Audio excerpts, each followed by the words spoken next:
Welcome to today's Hamirpur Tales Hour.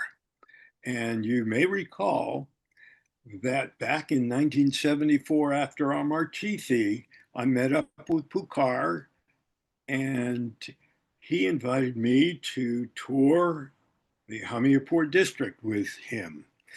And I was so filled with Baba's love that I wanted to go back that same November to attend the Mela there. That was totally impractical.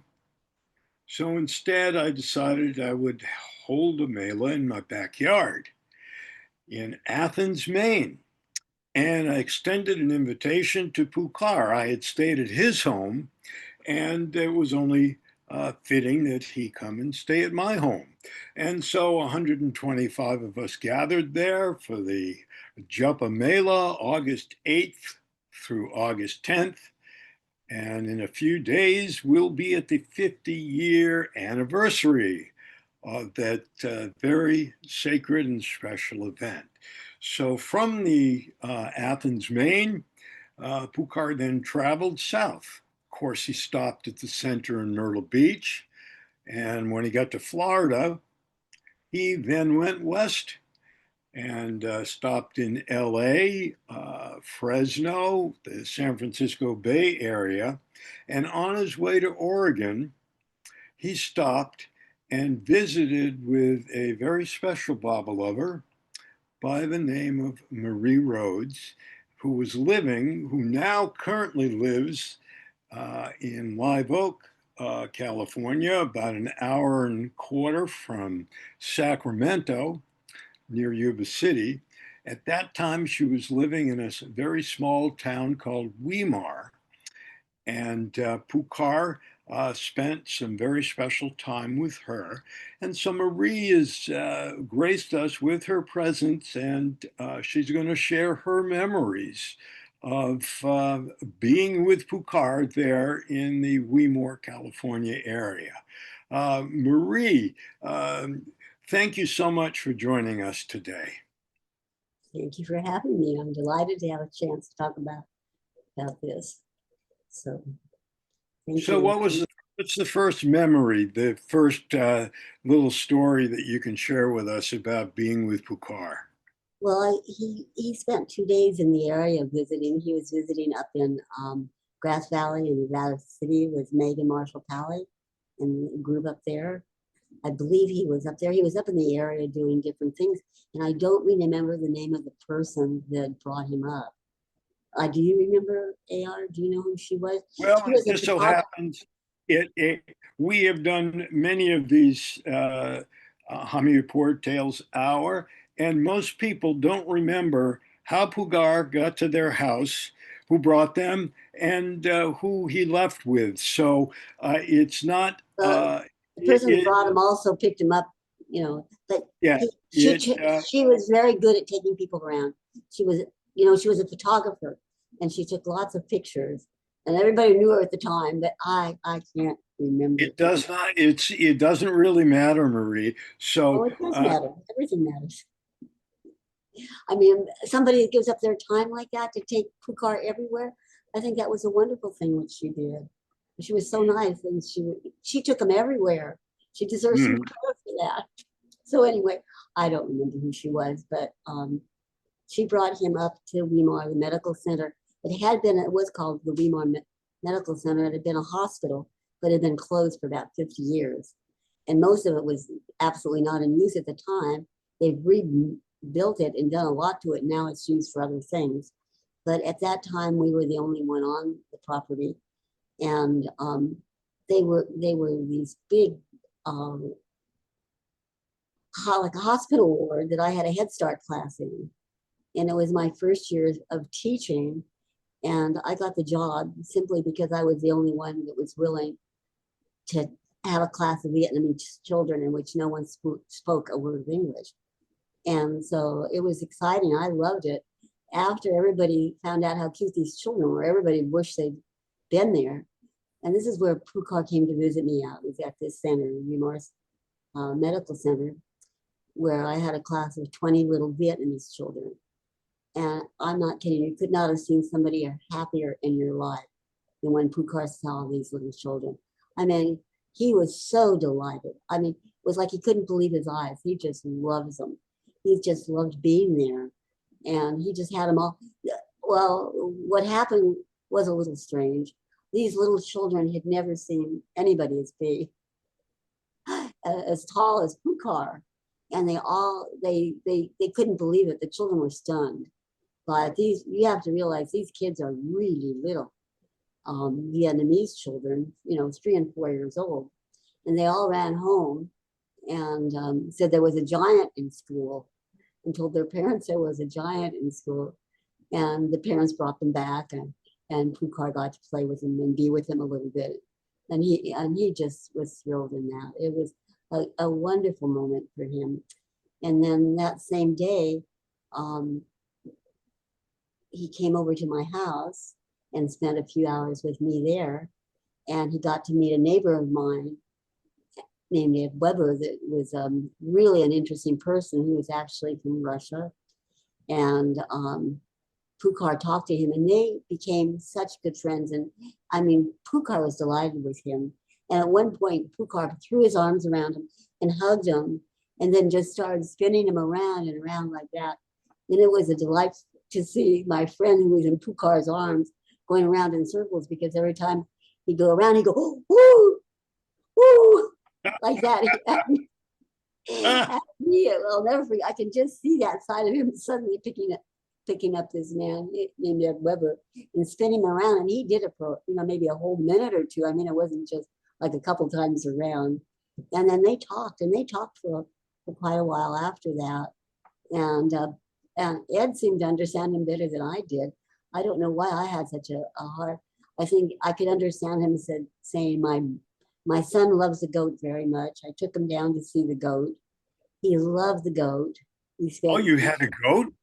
I had a goat there. That goat did lots of mischievous things. It got out once, and a friend of mine had stopped by, and he jumped in and bit every can of groceries that she had in the back of her pickup car.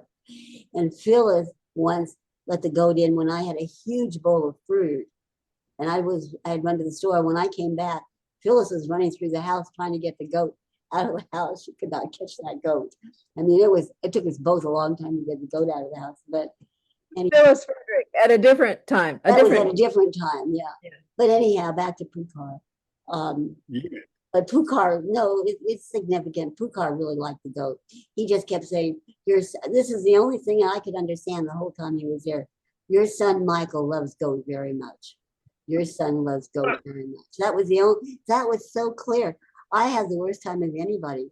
I really had a hard time with it. So he'd also given a talk the night before he visited the children's center. He'd given a talk, and the talk had a lot of people there. For somebody that talked before he did, they talked from 7 to 9, and then Pukar talked after them. And Pukar, Where was Marie? Where was the talk? The talk was at the Ananda Center. It was halfway between Weimar and another town. It was all by itself in the woods. And I had Baba meetings there. People came to hear someone else there, right? Right, Ananda. It was called Ananda's Jews, and there was a friend of mine that bought the place and was an Ananda lover, and just set it up for people that wanted to live according to Ananda. But he used his hall for anybody that wanted to use it for anything. I had a weekend where a whole 50 Baba lovers came up from all over just to spend the weekend and tell Baba stories there. But so I could have Baba meetings there, and that time they did that, we had a wonderful weekend. But I asked them if they would allow Pukar to give a talk there, and they did. And so Pukar talked after. I don't remember what the name of the person is that was the head of Ananda. Was it Kriyananda? Yeah, Kriyananda. Kriyananda was the person that gave the talk ahead of him. So that was very unusual for Kriyananda to come out and do that. And the place was really, really packed. And he talked from 7 to 9, and then Pukar talked. And Pukar talked from 9 to 12.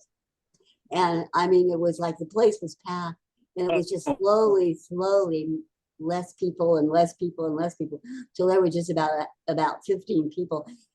we're still there. But I finally just got up and said, I think we better go. It's late. But he talked. I couldn't believe people stayed because I myself could not understand much of what he said. But they stayed and they seemed to enjoy it. And so then that was the night before he actually came the next morning to the Weimar Medical Center.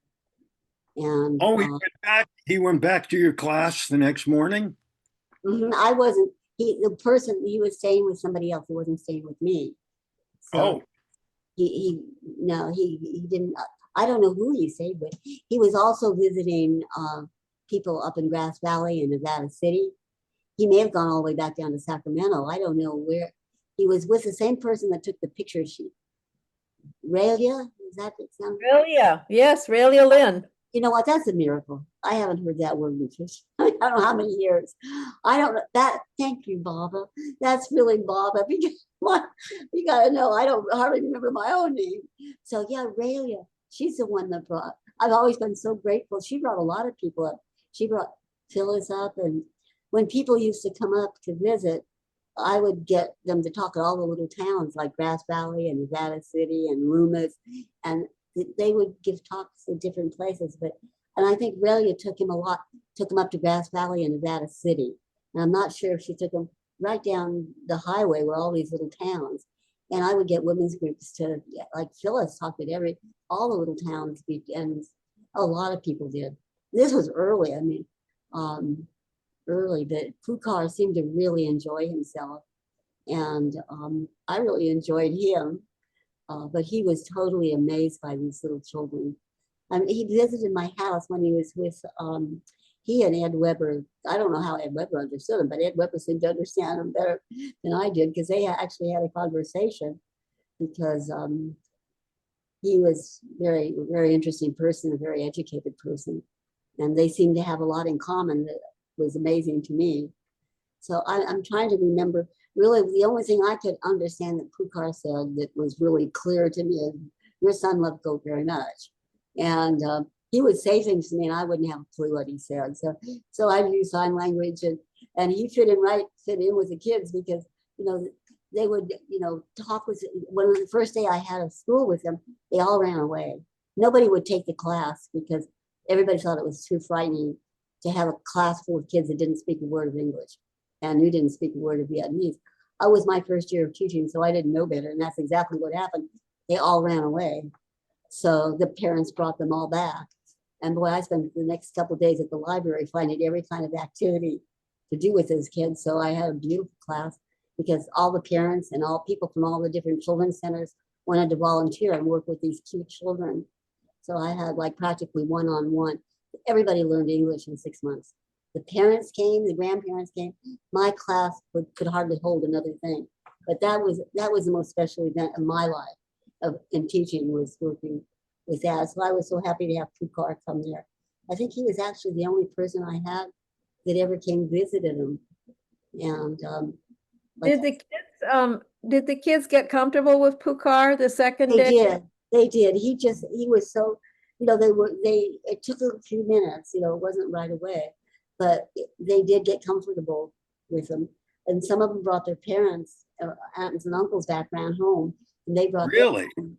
Yeah, some of them ran home. They thought a real giant had come to school. I mean, the kids really believed that he was very amused by that. And yeah, I got that. There was like 4 or 5 parents that came back, and Pukar met them. Yeah. So that was, the children, they were frightened. I mean, they were really frightened, but it all turned out good because Pukar stayed and they all got for class for a little, not very long, but he would, really enjoyed being there. It meant a lot to him to see those children. He was just amazed by it. He was going to try to come back again. It didn't work out because they had other plans for him, but he really would like to come back to be. It was an amazing event to have all these Vietnamese people there. That was having that class was the most amazing thing in my life because none of the parents, grandparents, uncles, and aunts spoke English. They learned it in 6 months, fluent English. They all got in school. They all went and got jobs. They were very industrious people, very kind, very loving. And that was my favorite year of teaching. And then I had all the schools, all the preschools, like American River College and different places that people wanted to volunteer. Everybody wanted to be with these little kids. And that, I consider it the greatest privilege of my life to have spent a whole 6 months with those kids. And I had more volunteers that I could use, but they got to know about Baba. I did not know what to teach them because they learned. I mean, I gave them watercolors and finger paints. The first thing I gave these children was finger paint, and it scared them to death. They thought they had blood on their hands. I mean, they put their hand. They didn't do things like that. They did things like crocheting and knitting, and they could do this beautiful work. I mean, they did absolutely 4 years old, and their work looked like adult work. But I had no idea how to crochet or knit. I had no idea how to do the things that they did. And so I spent a lot of time reading. They loved to make masks. So we made masks. And when we made masks and the parents heard about, all the parents, aunts, uncles, everybody all wanted to come up and make masks. So I had to go out and get more equipment, and all of them made masks. I mean, it was just one new experience for me. That was my greatest experience, was all the things I learned that year. I mean, they taught me much more than I ever taught them. That was my favorite year of teaching. I mean, making masks is a wonder. I mean, really masks of themselves. And that was great. But anyhow, Pukar didn't do that day. He just got to meet people. And it was just a wonderful experience. It was strange to be at the talk that night and just watch this crowd go slower and slower and slower. I mean, it was jammed because of the person that had been there. Yes, one time you told me there were about 100 people. Oh, there was more than 100 people. More than 100 people I gathered. mean, you know, like an auditorium, like this Yeah. was a big auditorium. It was packed. I mean, Kriyananda is really a popular person, and this Right. was like his first visit there. And they're all that was a group of big followers. They were from Grass Valley and then from up there, you know. So a So lot. when the crowd dwindled, as Pukar continued speaking from 9 to 12, on and on and on. He never stopped. He never stopped the room. You said there were only about maybe a dozen 15 people. people. About at the 12 end. and 15 people. Were any of those who were left, did they know about Baba? I have Any? no idea. I mean, after they left, I had to clean up. Oh, Get things ready. I didn't talk. I didn't talk to anybody. I was ready to go home way before that because I worked. I worked during the day. I thought, what is this? I mean, my own plane is everybody in. I mean, Marie, yeah. tell me, did he meet your family, your husband and your kids, and what did they think about Pukar? You know, I don't. John, my husband, loved it. Yeah, no, they met John. I don't remember my children actually meeting them because they were older and they had friends that they stayed with. I don't remember that they actually met them. Or if they did, I don't remember the reaction. It would have been just coming in the house and going out to, you know, play. They didn't, it wasn't that they were around. What about John? Tell us about John. Tell us about John. Well, John, well, actually, I say John and Pukar, but it was actually Pukar and Ed Weber, but it was actually John was in the conversation too. They both could understand Pukar better than I could. I mean, I was amazed. You know, I have dyslexia, and I don't know if the people's sounds and words. I never could understand what he said. I had a friend that I took to hear him speak, and we both had. I'm glad other people could understand him better than she could too. So I wanted her to meet him. And this was a talk in the Bay Area, but she really liked him. She really thought Pukar was neat. She wasn't a Baba lover, but she was glad she got to meet him, and she didn't mind not being able to understand him. She really enjoyed him and liked him, really liked him as a person, and was glad that she got to go hear him give a talk. So he was talking, at the end he was talking good English, and I understood him a little bit, but I never had it, so I could really understand him. But I loved it. It was really special to me to have him come and give a talk. It was a beautiful memory, a really beautiful memory. But I think his love for the goat, he walked down, he wanted to go back down and see the goat the second time after it. So I don't know, he realized, do they have goats in India a lot of? Do you know that? I mean, he really liked the goat and the Vietnamese children. I mean, that was really big for him. And I don't know, maybe somebody that sees this was at the meeting that he talked at Ananda.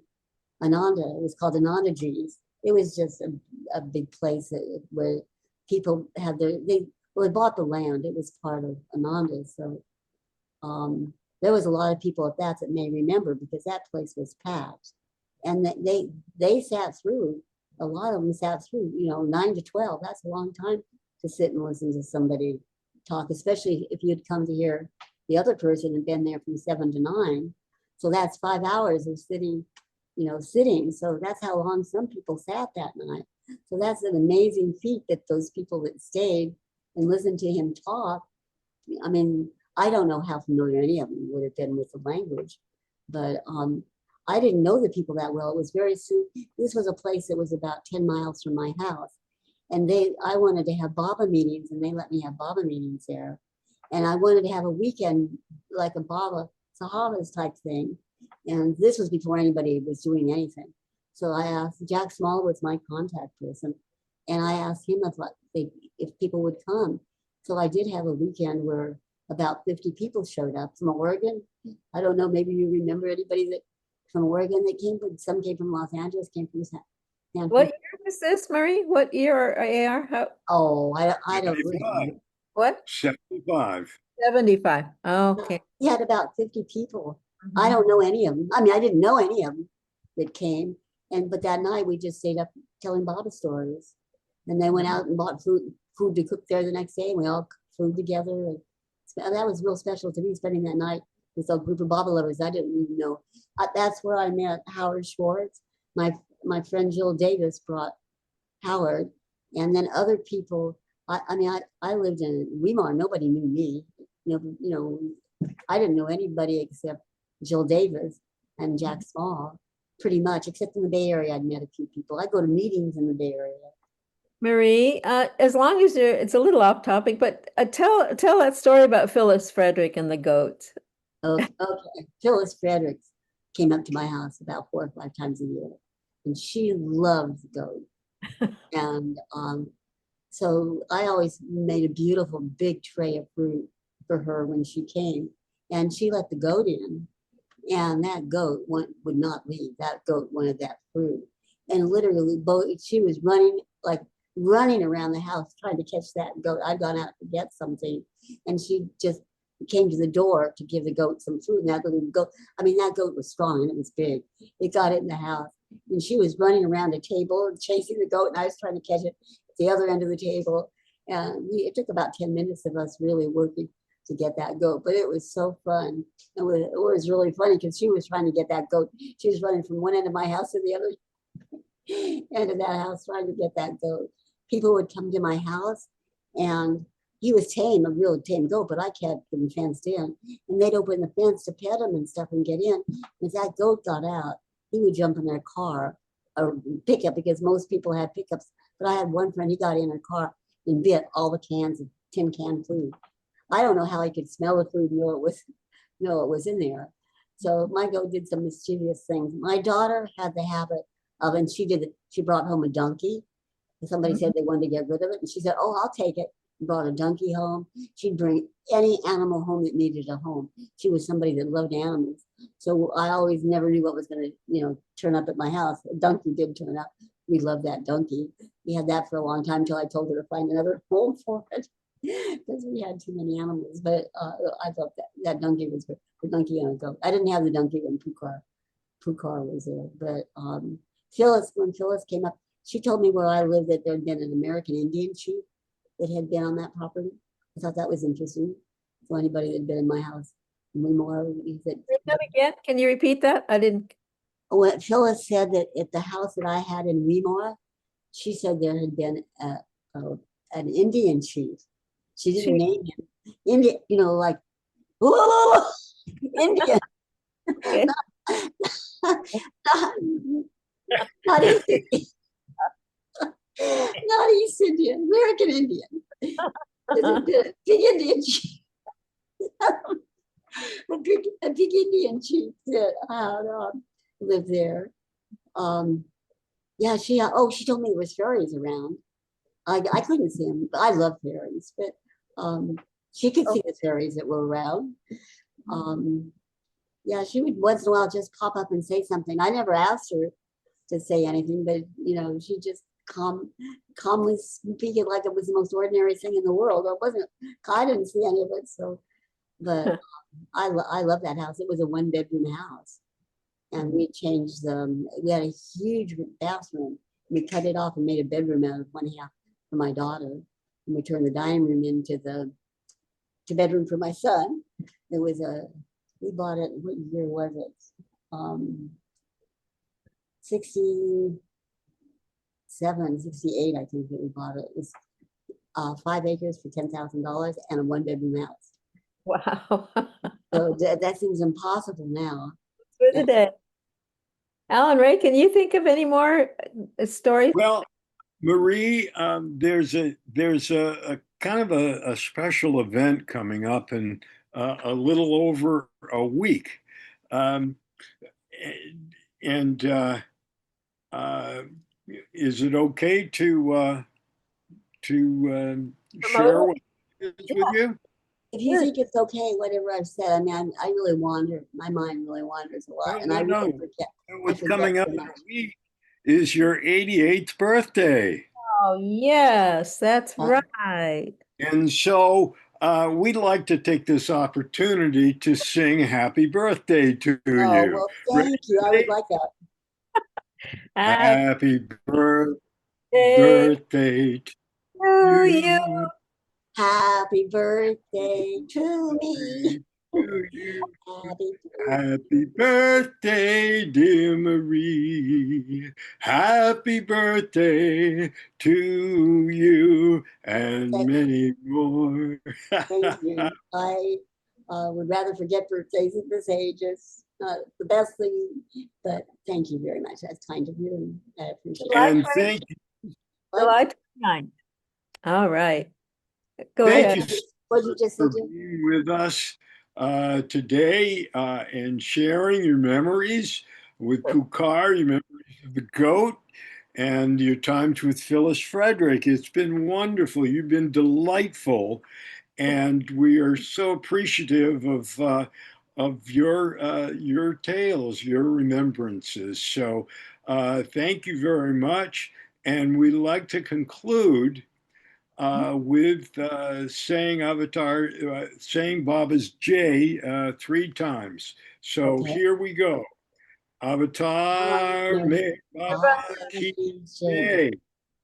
Avatar, Avatar Mir Baba Meher Baba Jai. ki jai. Avatar, Avatar Mir Baba Baba ki Jai. jai. Hey. Thank you. I listened to it, make sure you want to show that because I was so off. I'm just not used to giving talks, and my